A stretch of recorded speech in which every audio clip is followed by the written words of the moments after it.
In the wake of Napoleon's defeat, Europe is left deeply disorganized after nearly a quarter of a century of revolution and war.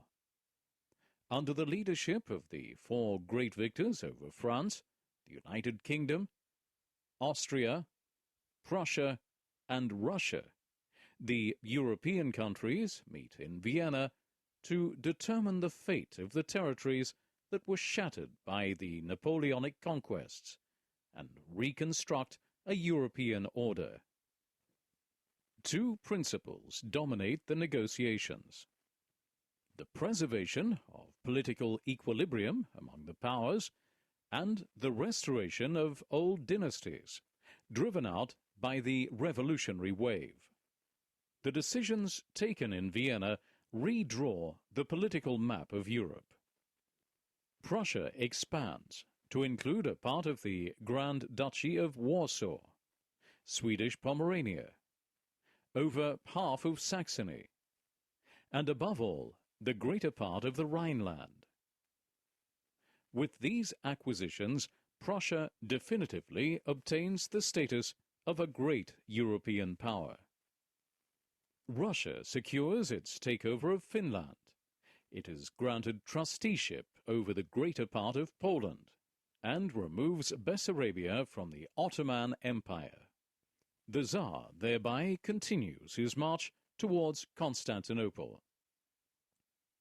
Austria, for its part, recovers the Tyrol and receives the kingdom of Venetian Lombardy, as well as Dalmatia.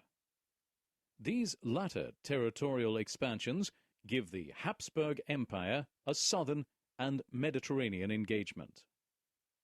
The United Kingdom has no territorial claims on the European continent.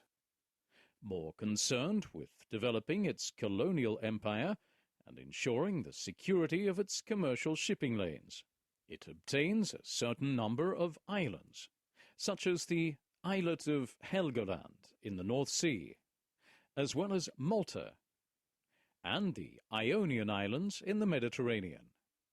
Sweden sees its annexation of Norway confirmed at the expense of Denmark, which, in compensation, receives the duchies of Holstein and Lauenburg. France, a defeated power, regains approximately its borders of 1792.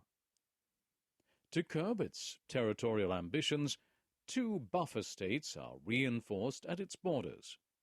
In the north, the Kingdom of the Netherlands, which includes Belgium, is created, whereas in the south, the Kingdom of Piedmont-Sardinia recovers Savoy, the county of Nice, and expands to include the region of Genoa. Finally, the decisions taken at the Congress of Vienna leave the Italian peninsula, as well as Germany, partitioned, in spite of the creation of the German Confederation. The new European order, drawn up in Vienna, marks the revenge of the Ancien Régime against the ideals of liberty resulting from the French Revolution, and fails to meet national aspirations that are growing in Europe. Numerous peoples are left greatly disappointed. The Poles, whose country is once again wiped off the map.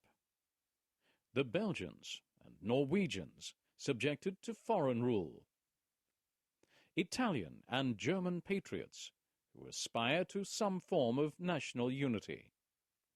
In the Balkans, the weakening of the Ottoman Empire sustains the desire for independence among Christian peoples.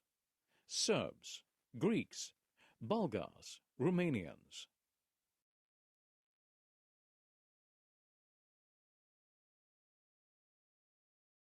Tennessee homeowners, if you're fed up with your monthly electric bills going up, then do not hit that skip button. There are massive solar incentives still available for the